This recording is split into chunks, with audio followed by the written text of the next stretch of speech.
Hello and welcome to Conquering Mount Scrapmore with Brenda. I'm Brenda and today we're going to make string baskets. So this is a really cool way of using up your strings that you acquire when you're quilting. Now I've got some pink strings and blue strings here, but I also have some string blocks that are made. So I'll show you how to make one of these blocks and then we'll show you how to make a construction of a very simple little basket. Okay, so come on a little closer, we'll show you how to get this done. Okay, for this project, you're going to need 6.5 inch squares of batting, and you're going to need 5 of them. Right now, all of the cutting instructions and all this stuff will be in the show notes below. You'll also need, and we're just going to work with the one for now, you'll also need an interfacing, and the interfacing is cut 6.5 by 7. Right? Now that's kind of important that you know that. Now, as you're getting ready to, first off, you have to assemble your string blocks.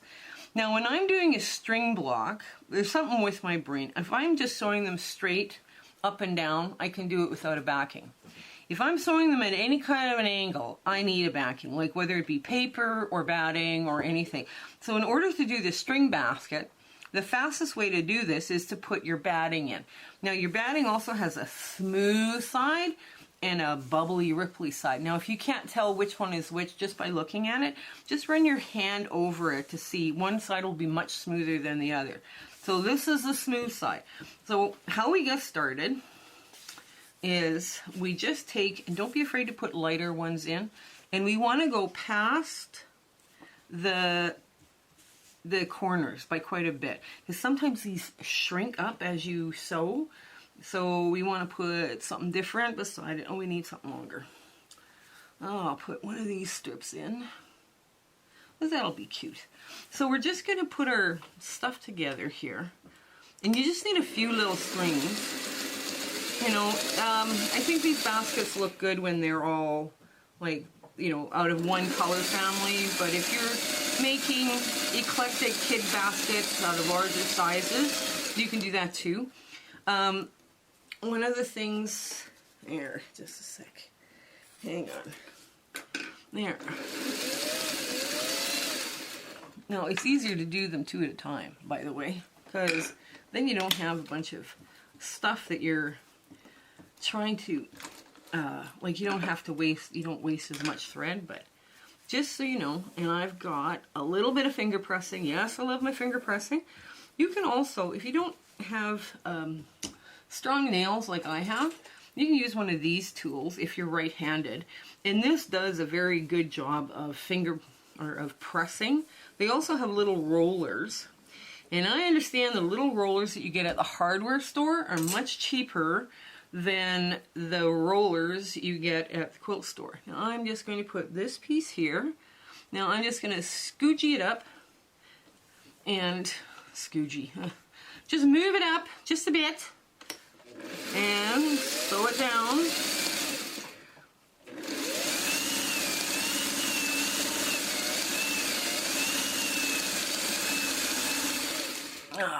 Okay. And you can work on both sides of the string at the same time, right? So there we go. We're going to get, oh, I sewed it on wrong. Well, that's an easy fix. I just get my stitch ripper. Yes, everybody does this occasionally. We all do stuff wrong. I would rather do stuff wrong and show you how to fix it than do stuff right all the time and then have you wonder how you can correct a mistake. So basically now you just pull out your strings, your little bits of thread that's in there. And I'm just using up a bunch of little scrap pieces of thread, so it's all good. And you pull off all the little bits of thread off your string that you put in. Yeah. A lot of times people don't, you know what, I'm going to get just a bit longer piece than that. There we go.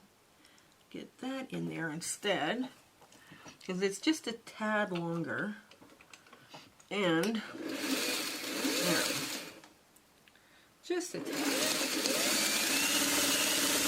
Now, the minimum cut that you need to make a string like for a string is 3/4 of an inch. If it's smaller than 3/4 of an inch, I don't use it. It's because a string block has got so many seams. Now I'll put that piece in, and I've got lots of room on both sides. It's got so many seams in there, right? So if you have to sneak down to 1/8 of an inch or something like that to get the fabric to show, you know, all you're doing is adding weight to your quilt, right? There. So these do come together pretty quick, and they're fun. Okay, let's start working on the other side because we can. Oh, this is kind of nice, but it's got a bunch of ragged bits on it, so you just kind of clip it off to make it kind of straight, and you want it like that. So, oops, there, down. And I'm just going to move that up just a hair. It's got kind of a wobbly edge to this side. It's, you know, it's kind of frayed in parts. You want to be careful how you put that one in, right? And it's too small for anything. There you go. There. Yeah, okay. Now what you're going to do with this is you're going to finger press it, and you don't want any of that frayed edge showing, right here where it's all frayed out. So you want to make sure that you've got a good clean edge. That piece of fabric is not big enough. This is. Okay, yeah, this is. Oh, it's got a cute little polka dot thing going on. So you just want to pull it back just a bit, so that frayed edge is a good clean edge, and you've got some seriously good fabric there. Like you're not sewing right on a big piece of frayed fabric. Lots of people are doing this kind of thing right now. That's a piece I'm going to save. I used to have my string and crumb bucket perfectly managed when I was doing 100 blocks a month, because I do a lot of quilting, right? So now this odd shaped piece, you're sitting there, what are you going to do with that?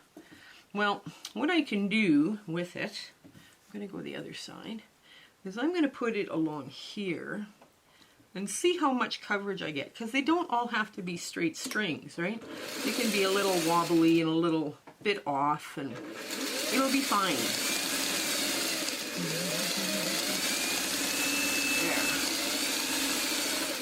There. I can't even remember where I got that fabric from, but I have lots of it, so there.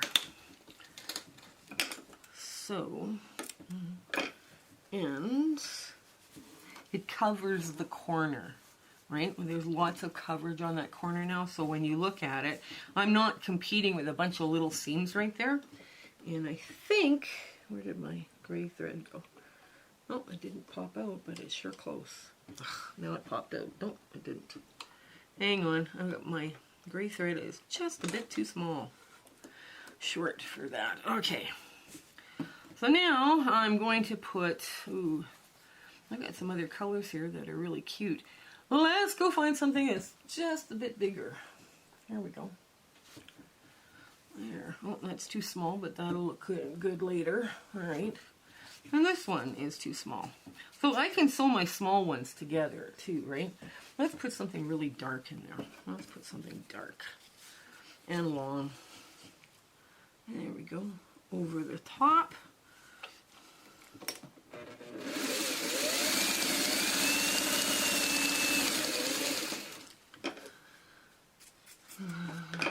There. Okay. So let's get that.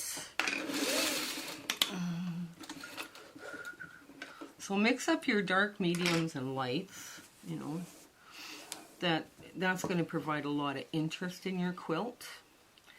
You know, something like, oh, that's a little bit too short. That's a little short. I don't want that. That's already been in there. Here we go. Well, that's an interesting one. Oh.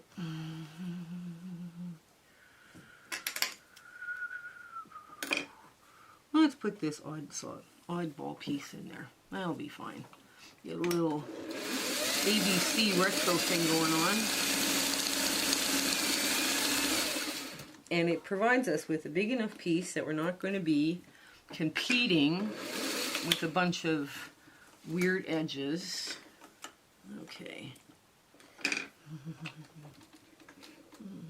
And I came unthreaded. So we're not going to be competing with a bunch of weird edges. We've got lots of good coverage on the back, and we're just going to snip off the excess.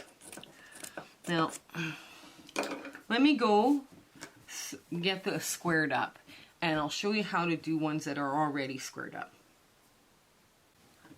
Okay, I now have a 6.5-inch square ruler, and this is the block we were sewing. So all I'm going to do is flip it over, and you can see it did shrink, right? Because a little bit of shrinking happens when you're doing these. And I'm just going to trim this off. Now, if I'm trimming it off of here, it doesn't go back into the bin, because this would never end if it did. Okay. Oh, what's wrong with this? Okay, there. And then we just spin it. And we trim, make sure the ruler didn't move. There we go. They never look like anything until you trim them, right? So, I don't know if you can see that.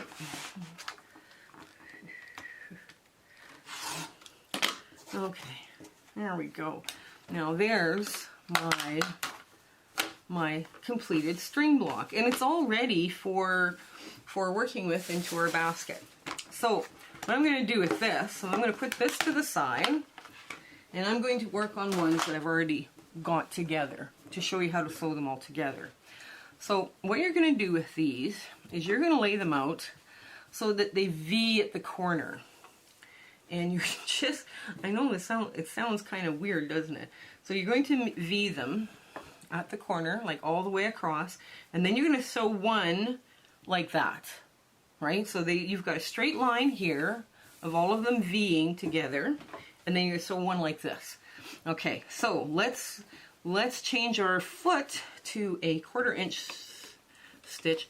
Now when I'm doing these blocks, I have it sewn where it's right at like 30 stitches an inch, right? So I mean, I've got really tight stitches, so I can use up any odds and sods of, you know, thread or whatever that's been kicking around here. So I'm just lining them up real careful. And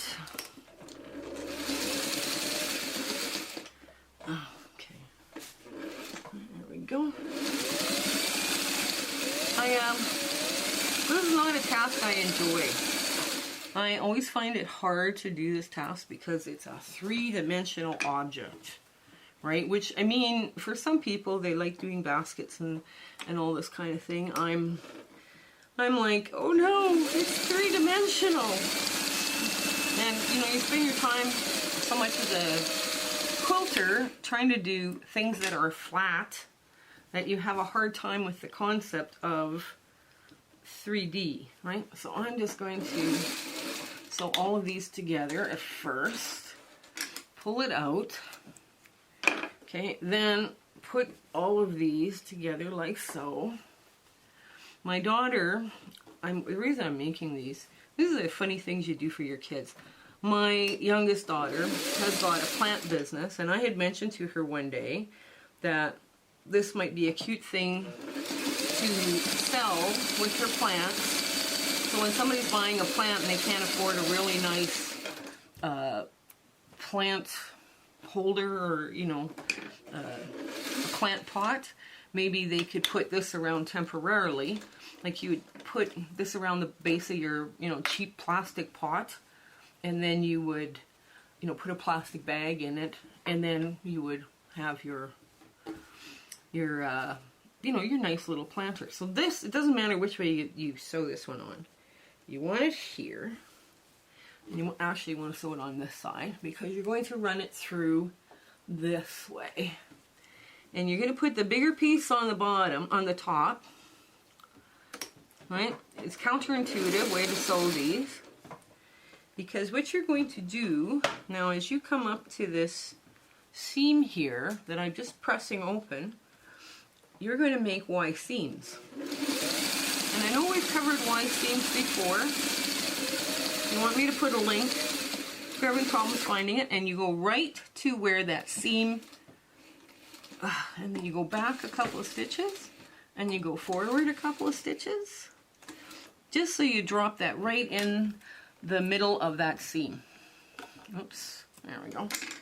Okay, now what you do is you lift your presser foot and you spin this bottom around until you get to the part where it's right flat, flush, and then you go back a bit, and you go forward. You've completed your Y seam, now you head to your next Y seam.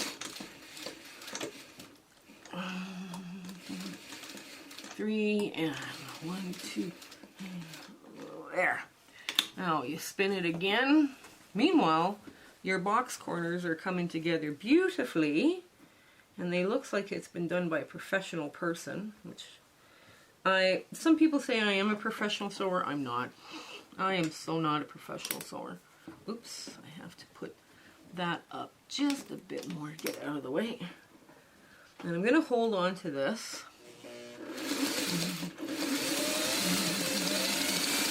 And go all the way to where that seam meets. This is the way this is why I do my Y seams this way. And then 1, 2, 3. I just hand crank this stuff.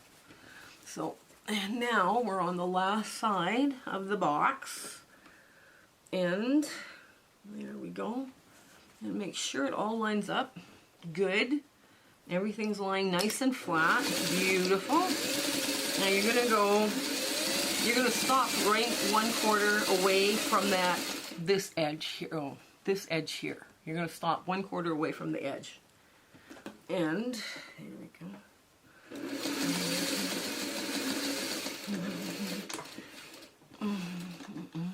I know this box is in the way, but you want to peek at this point, right, to make sure your needle's in the right place. And yes, it is. So what you're going to do is you're going to turn this, turn it, so that your box is laying absolutely flat. I know. And you're going to go up, back, and all the way to the top.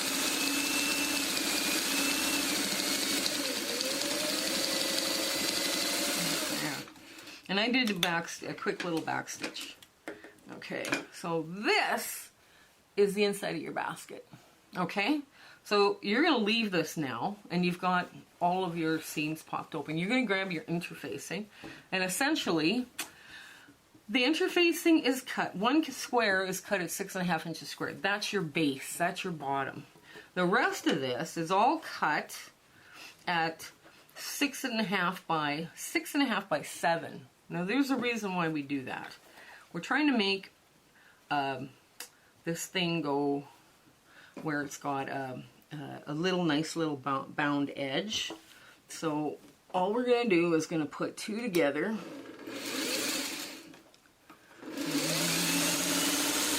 Right sides together.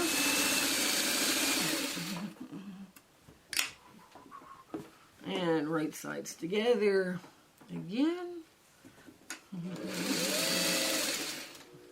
And you're sewing this is 6.5 by 7.5. So that seam now is 7 inches long. Or, 6.5 by 7. Okay.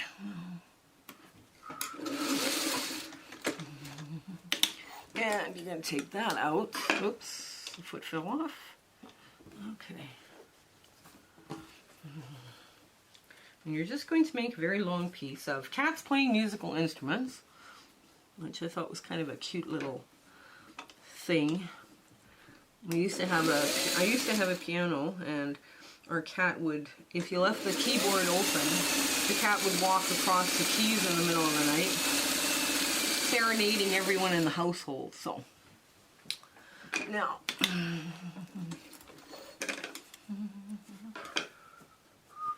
I'm going to take this and I'm going to finger press these open, because I want to make a very clear picture of where I have to pivot for my Y seam, right? I'm just going to press it like this. So, there.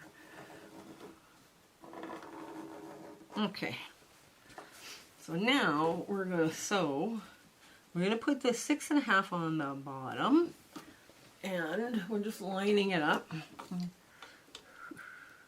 And you're starting like 1/2 inch away from the edge, right? Because you want that. Okay, so now we're just going to make a series of Y seams to get the bottom of the box together.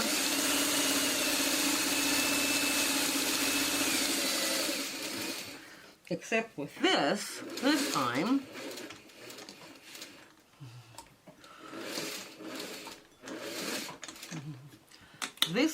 we are going to put in a little space or a hole. Now what I do is I make sure it's kind of like in the middle somewhere. And it doesn't have to be very big. So this is all out of the way. Okay. So there. Okay. Now I'm going to leave a little space, my back stitch, right? And then I go forward. And I leave that space like 2.5, like about yay long. You know, 2.5, 3 inches. And I go right up to where the seam is. 1, 2, 3. Now, I pivot again as the box is starting to take shape, or the lining is starting to take shape. There we go. And put this down.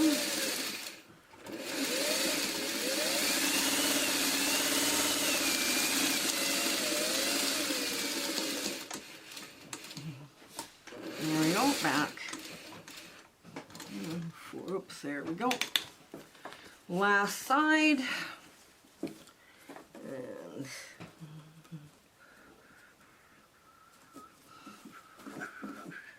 there we go. Maybe you see this better.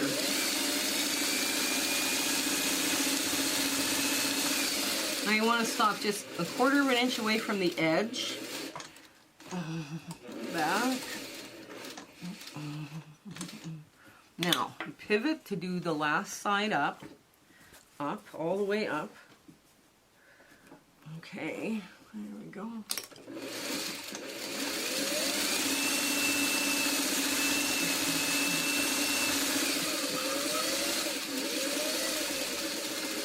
There.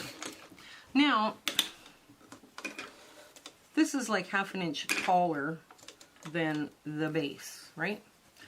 So what you're going to do is you're going to flip this side, this one, right side out. Or so you've got the good side out. And you don't have to get to make sure all your corners are popped out or anything. You just, you know, it'll come. And you want to put it inside the basket, this basket here. And with a few pins, you're going to try and line up those corners, those edges, okay?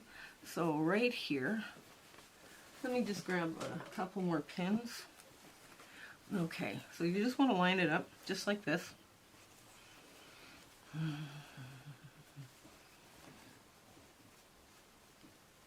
Okay, just like that. And the next one, I don't know if you can see this. I'm pressing that open in the middle. Okay, now your good sides at this point, your good sides should be facing each other. Now, let me grab, I need more pins in this.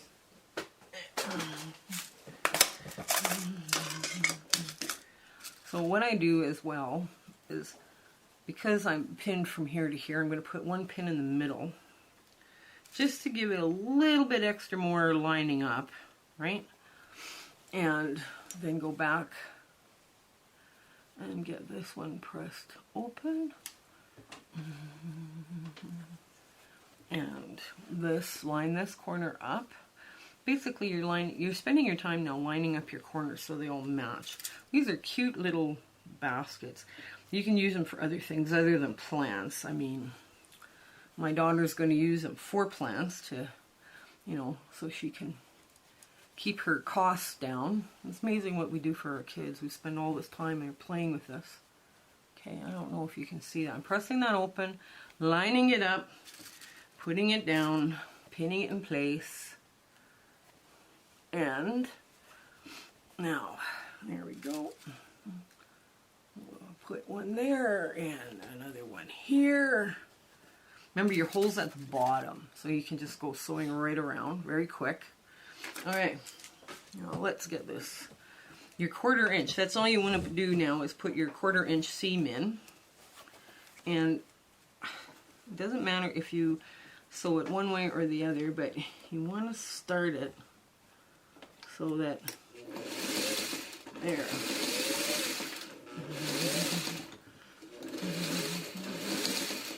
And you don't want to sew over your pins on this because there's a lot of bulk there. Some of this has a lot of bulk.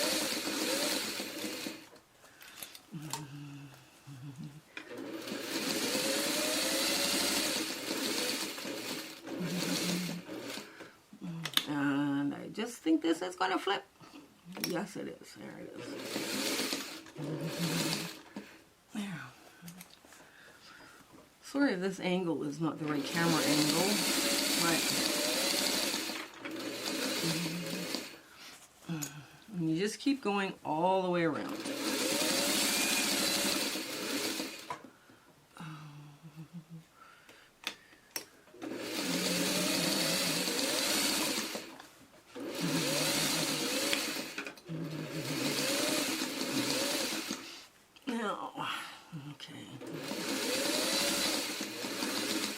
This job is easier if you have a bunch to do at the same time, because then they all just come together very quickly, you know. And it is a cute little way of doing something with your string. Okay, last one. And we come back to where we started here. Okay, now let me pull this off, cut my thread.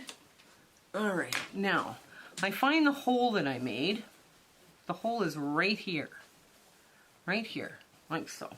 Now what I'm going to do is I'm going to try and move this all through this area here. Okay, now this sometimes you struggle. The bigger the hole you make, the easier it is to pull all this stuff through. And sometimes you have to just, because we hopped, we didn't cut our thread. You know, if you get the thread caught in there, you just pull it. Pull it and it's done. And it's done. And you just take your time. You don't want to be ripping anything or, you know, doing anything like that's going to spend hours. You don't want your stitching to pop either. There we go. And so now it's all turned inside out, right, or right side out.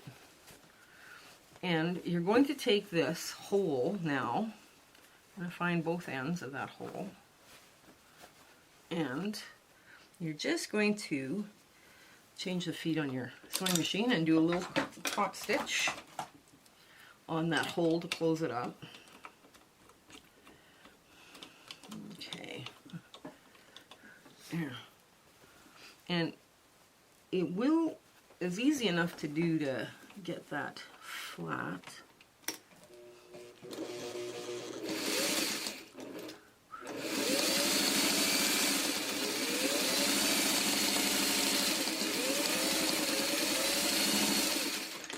There we go. So now you've closed your hole, and we're going to take this and push all of this lining into the bag. Now, this is where we've cut that extra ½ inch, right? So it's going to look like the box has been like bound, but it hasn't because it's just the lining. So what we're going to do now is we're going to top stitch or stitch in the ditch of this, and we're going to make sure we've got a finger pressed as best we can, and we're just going to put a little stitch in there just to hold it in place. Okay, I'm going to get rid of that string because it's bugging me. And we just keep pulling this along and stitch in the ditch where that binding is, or where that looks like it's a fake binding, basically.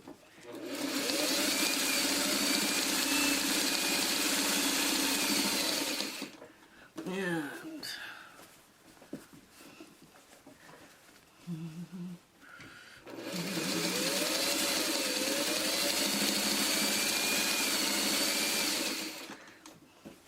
the lady who showed me this on how to do crumb quilts, what she was doing is doing her crumbs on batting like this, and it looked really cute. And I thought, well, you could take that and do strings, and you could kind of make something look very eclectic. I decided I would go with one color. My daughter actually asked me just to, you know, do ones of reds and ones of blues and ones of browns.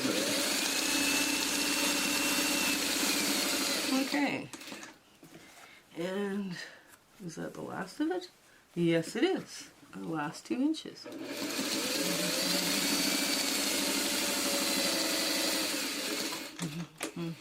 There we go.